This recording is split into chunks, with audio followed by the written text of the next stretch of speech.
A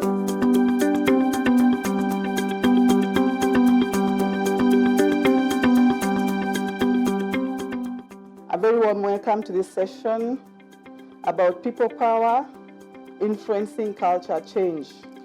I'm very delighted to briefly introduce the wonderful panelists in this session. Their full bios will be posted at the chat function of the Zoom platform. And in no particular order, Maserame Munyeme, Corporate Affairs and Responsible Business Director, Old Mutual, South Africa. Maserame is a force to reckon with in developing risk mitigation and sustainability strategies, as well as driving corporate reputation. She has a wealth of professional experience, having worked across the African continent. Abina Ose Poku, Managing Director, Absa Bank Ghana. She is responsible for driving a positive transformation, having successfully led Barclays Bank transition from a 100-year-old brand and household name into a new brand, Absa. Rebecca Mbithi, Chief Executive Officer, Family Bank Kenya. She's a respected lawyer who has vast dominance, expertise, and knowledge in law, project finance, corporate restructuring, debt raising, and governance. Rebecca is a seasoned professional as well as a certified executive coach. Ifeoma Dozie, Director of Marketing and Communication, MasterCard Nigeria, a force to reckon with in developing and implementing brand. Ife has won multiple marketing awards. We shall begin with a quick poll question. Kindly take 5 minutes to participate.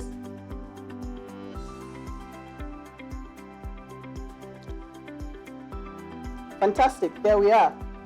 So the question goes, for the sake of those of us streaming live on Facebook, the question goes, does your organization's culture encourage the implementation of gender equality in leadership?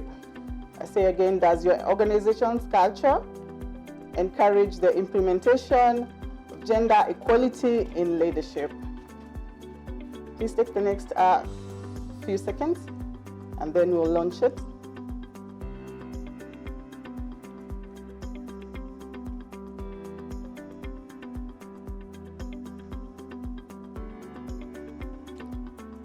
This is very exciting. Talking about people power is very exciting, and I'm very delighted. There we are.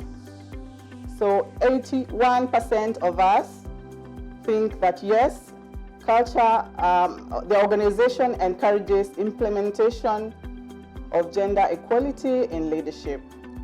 90% of us don't think so. So we sort of have a bit of a job to do there, I see.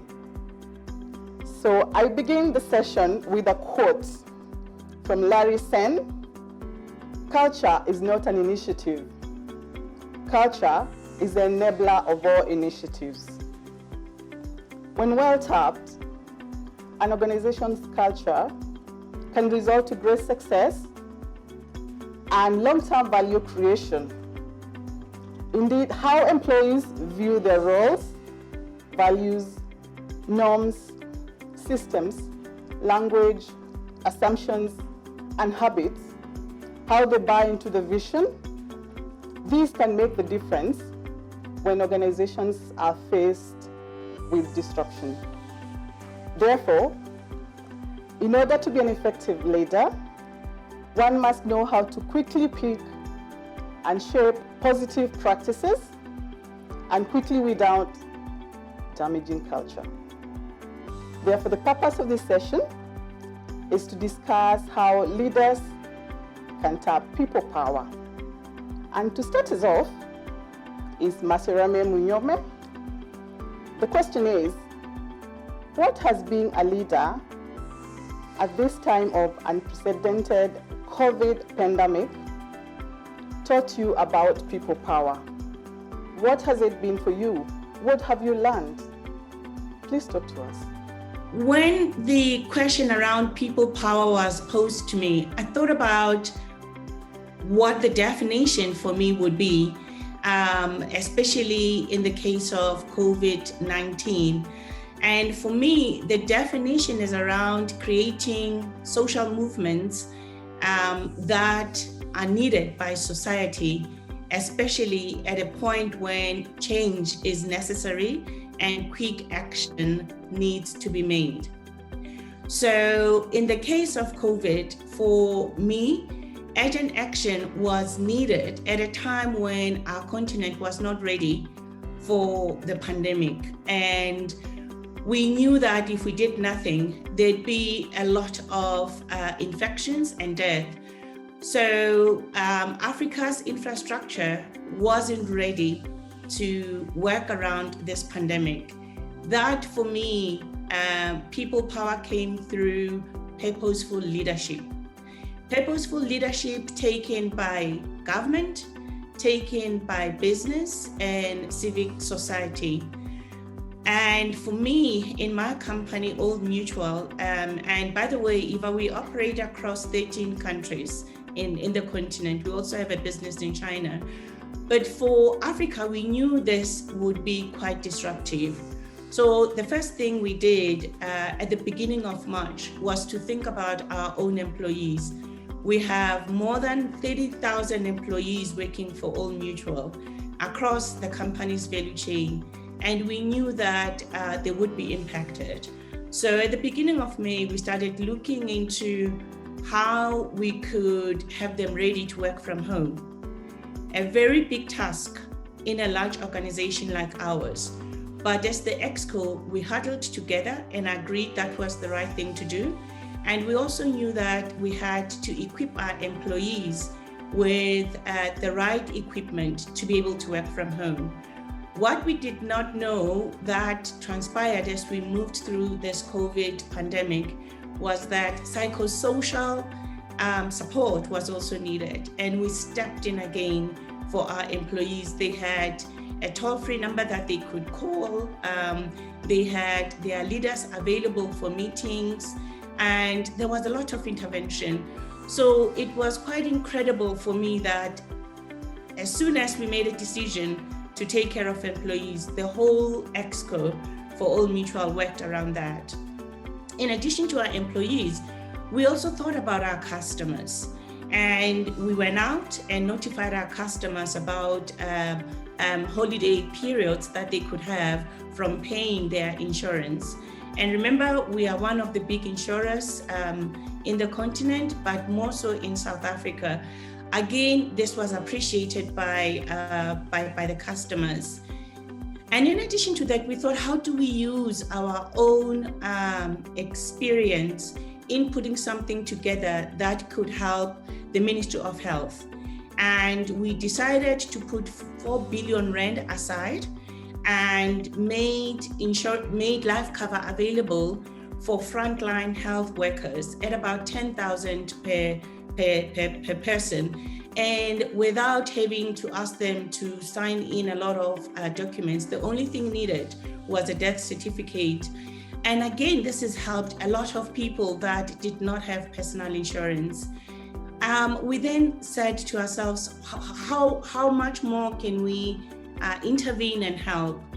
We made our office in Cape Town available since we did not have employees at the office.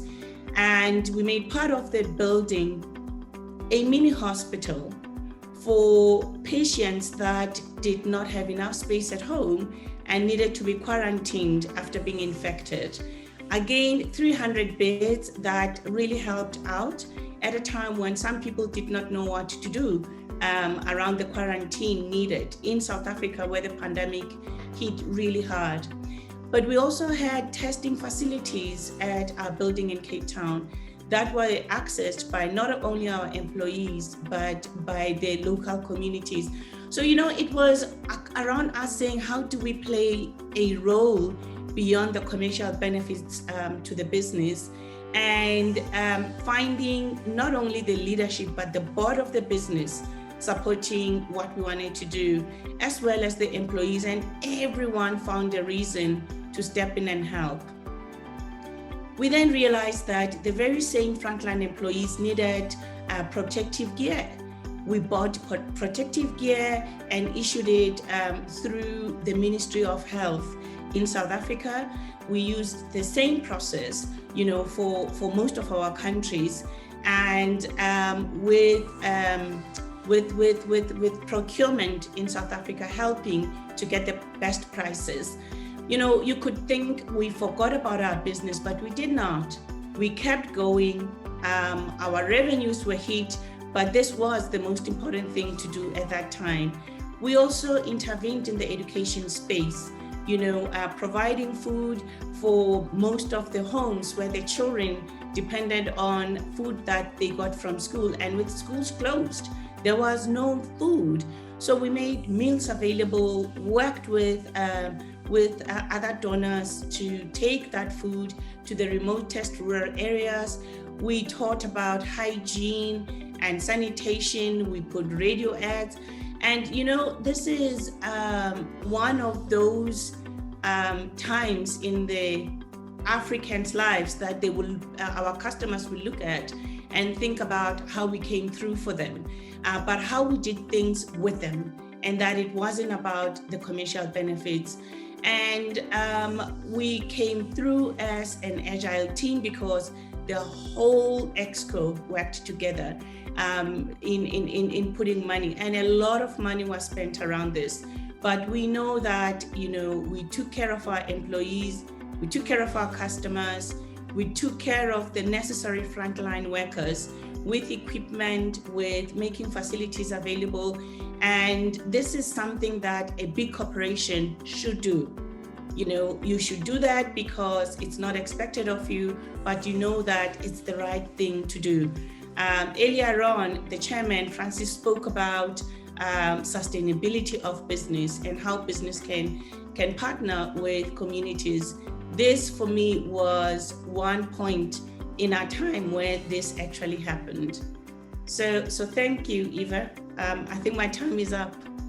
Listening to what Masereme said, I'm amazed about how much they went out of their way, and knowing that there was no help, and this was a time when nobody knew what to do, yet they came out, they helped out, and indeed that was great. I'm amazed actually at how much we can change, or how much we can be different in situations when we don't know what to do, but yet again, when we sit down and decide, we can get out of our way to help each other. Now, brings me back to the questions, and number 2, this goes out to Rebecca. Have you experienced culture shock in an organization? What was your experience, and how did you overcome it? All right, so thank you very much, Eva. Yes, I have experienced culture shock once or twice in my career, but the one that sticks to mind and that I want to share today is a very interesting one. It actually goes against one of the quotes that I have liked over the years and around culture. That quote is by Brian Walker, and it says that culture is like the wind. It's invisible, yet its effect and felt. So this one was not as invisible as the wind, it was pretty visible. So I had joined a certain organization and I had been there for 2 or 3 months, just getting settled. And one afternoon, as I'm working in the office, I hear quite a bit of commotion and I see people rushing to the windows and they're looking outside. So out of curiosity, I joined them and I saw a mob of over almost 200 to 300 people walking in, wearing then their work clothes, which were in the form of overalls. So I got to quickly understand that these were our staff from the workshops. So upon then just a quick inquiry of what could be happening, Some of the team members who'd been there for long advised me that this was going to be a sit-in, meaning that the staff had a grievance of some sort. So this being my first time, of course, and the lawyer I knew was quite worried. I was like, is this an illegal strike? There was no notice sent for it. But I decided just to watch and see how this pans out. So, of course, the CEO did call us out as the EXCO members, and he went ahead. The staff had sat down on the ground, and obviously they were very agitated, and one or two of their leaders stood up and really articulated what were their grievances. So at the end of the day, of course, the CEO listened in and promised that he would revert on some of the issues, back and forth, but eventually they left. And during the next 6 months, I would say there were 2-3 more incidences like those. And also for the team who are not the workshop team, then I also noticed when the staff were unhappy about something, they would simply not work. So you'd see a go-slow or a sit-in happening right in front of your eyes. So for me, this struck me as a very unusual way of handling things and a culture within the organization where if you didn't like something, you just downed your tools and demanded to be addressed. So for me, what I learned from that whole, because I'll talk to you about how it ended, is that the first thing that we really have to do is seek an understanding of what is it that is driving this culture. And in my attempt then to get that understanding, I was informed, or it came to pass, that there had been a lot of transition in this organization. It had gone through a privatization, a series of shareholders changes, management changes. There was a lot of cultural diversity with a lot of expatriates coming in. So at one point, the staff did feel left out, and that their issues were falling through the cracks. So for them to really get the attention they sought, then they resorted to the sit-ins, the go-slows, and just demanding to be addressed. So and also clearly, because of all these issues, there was lack of good communication in terms of where the organization was moving, and just making them follow through or part of the entire transformation process. So in that attempt to understand, I think what came out very clearly is that every culture that you see in an organization has a genesis, has a history behind it. So if you are understanding around what is that history, what is that genesis behind this culture, I think you do get a lot of insight in terms of how to even address that culture. It is also a series of experiences. As I had mentioned, the employees had previous negative experiences, so the levels of trust were at an all-time low. And looking deeper into those experiences, then you are able to perhaps get a sense of justification in terms of why then this culture had permeated into the organization. And also what was very clear is sometimes culture can be a manifestation of the dominant fears of the employees.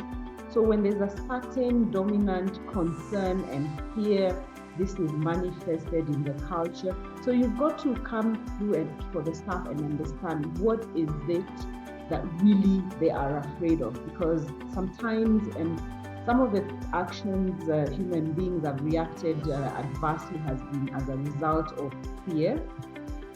So with that and with the understanding, then I think you're well onto a start in terms of starting to redefine an organization culture. Because I think really connecting with the staff to understand all these things make you now start on a path of transformation where you have clear understanding, and you will not falter, because if you don't have a clear understanding, you'll be faltering in some of the initiatives you have. Another clear learning that came through was the issue of leadership.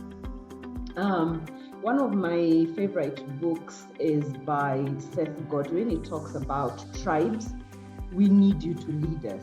And basically it talks about that human beings, we are basically wired to unite and to form tribes. I know tribes in Africa has a different connotation, but basically what it says is that human beings generally just gravitate towards a form of leadership. So you will notice that culture is driven by people gravitating towards a form of leadership. And it is the dominant leadership that really starts to define the culture. So in that particular experience I had, because of a gap, what would have been a leadership gap over the years, then the dominant leadership emerged to be certain opinion leaders who are almost de facto and not to really say union people, because they were not strictly, but they were former union people because then the union had not been formed. So that dominant leadership is what then started to define the culture of the organization. So for me, it became very clear that as much as from a leadership perspective, we do try to see whether we can define culture from a bottom-up approach. I think culture is one of those things that are best defined top-down because of that leadership need and dominant leadership then coming through to define the culture. So with that understanding and looking at then that leadership is everything, I think what became very clear is that then you've got to be the one then that is providing the leadership that espouses the values that then will move the organization to where you need it to be. So obviously every cultural redefinition of an organization will talk about what is the culture that's going to that is going to help us then meet our strategy. What are these values that if we adopt as an organization, if we espouse as an organization, really do help us then meet our mission, vision, strategy, and all. So in that then redefinition of culture, then leadership is paramount. So then as a leader, you then need to step in fully and make sure then that you're creating then the definition of culture then that is desirable. And if there is any alternative sources of leadership, because in every organization you do find that there are some certain opinion shapers, opinion leaders, then it becomes very critical that you bring them on board in the culture very change interesting process.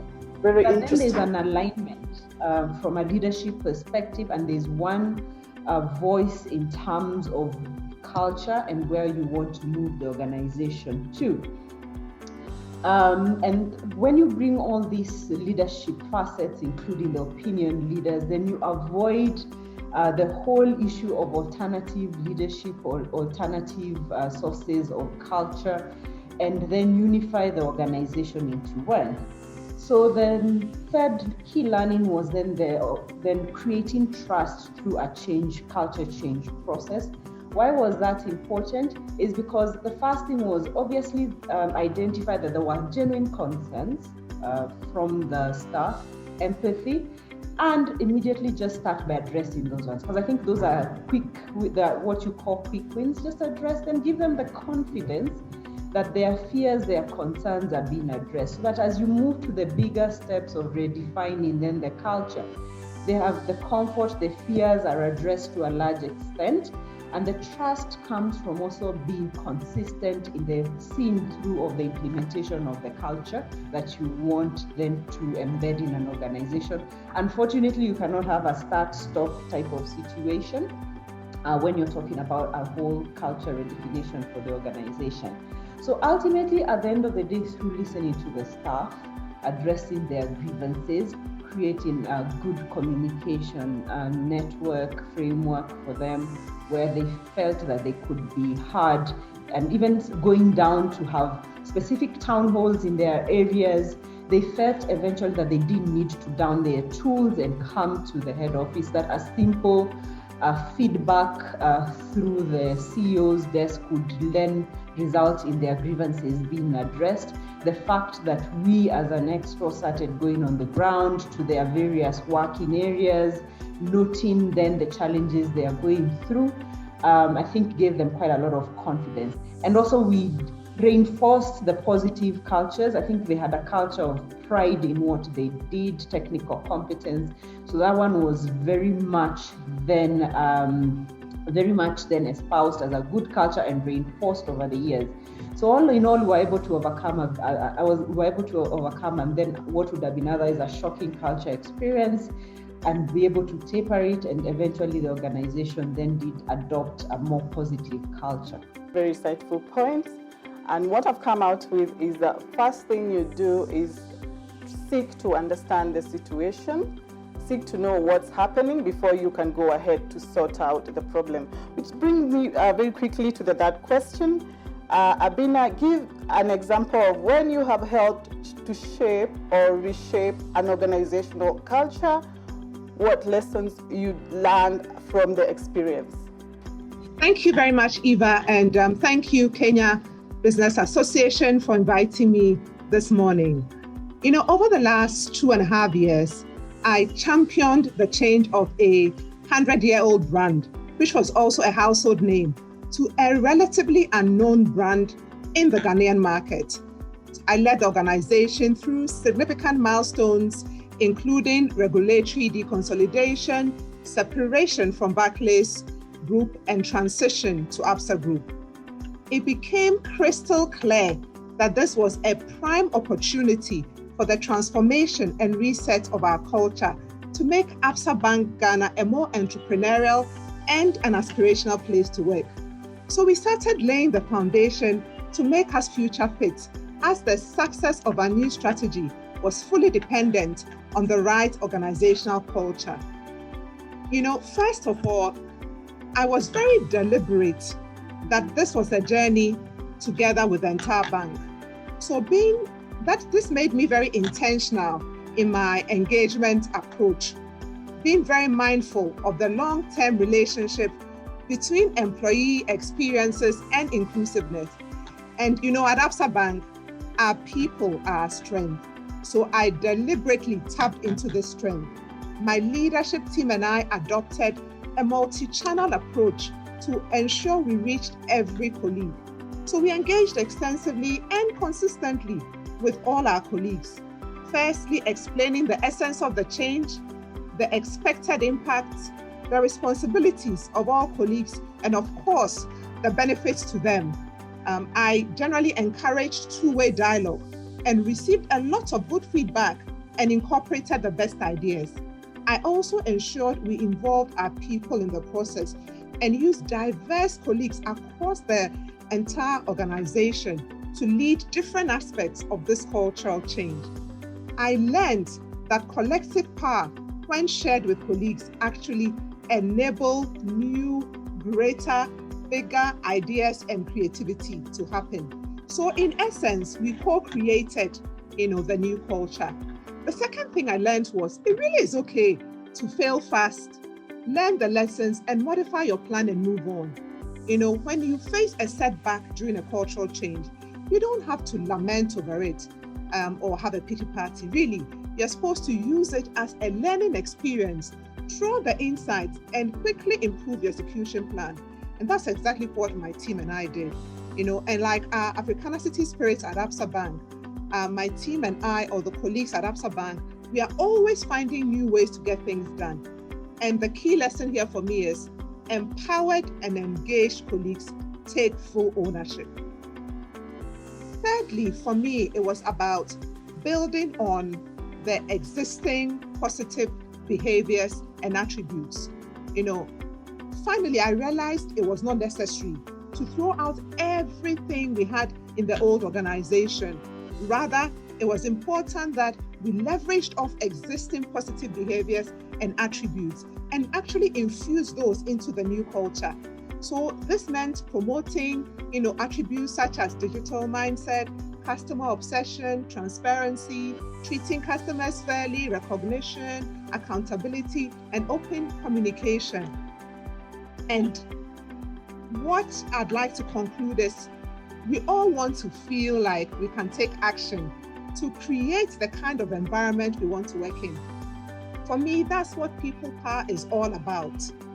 And this cultural change, as a result of moving from Barclays to Absa, confirmed my personal belief that people should always be at the heart of how we run a business. Thank you. People should be at the heart of how we run business. Well done. Thank you so much. Very insightful. Abina, thank you so much. We go straight to the fourth question. Ifeoma, how do you stay relevant as a leader now that the working world is so culturally diverse, including cross-generational teams?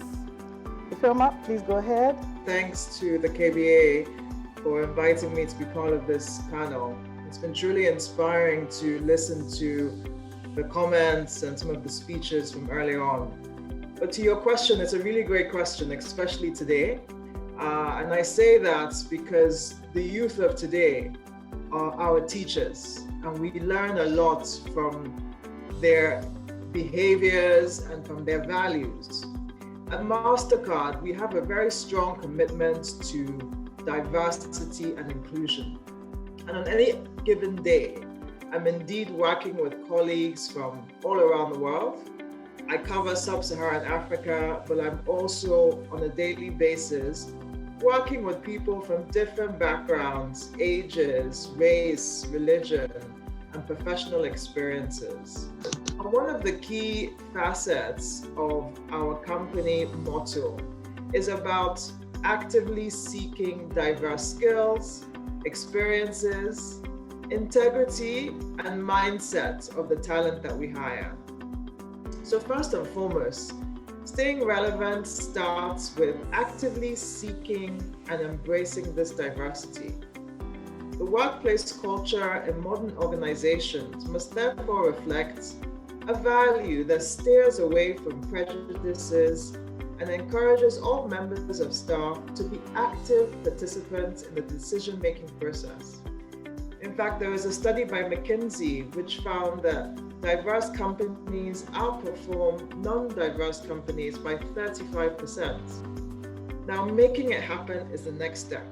It's important not to use diversity just as a box-ticking exercise, but instead to use diversity as a way to increase cultural competence and build cultural dexterity. A key aspect of ensuring the success of this is by encouraging diversity of thought and innovation. Some of the most profound diversity we experience as leaders is about diversity of thought. So just to reiterate, it's important to elevate diversity of thought, diversity of perspective, and diversity of opinions, and create a culture where every individual, regardless of background, regardless of age, regardless of gender, professional backgrounds, are to be valued for their unique contributions that will enable them to achieve their highest potential. I am very happy about all these contributions. Thank you very much for such great insights on the topic. It's been an enriching discussion. Indeed, it's a great honor to have you share your great wealth and wisdom with us. I believe we have all positively been impacted.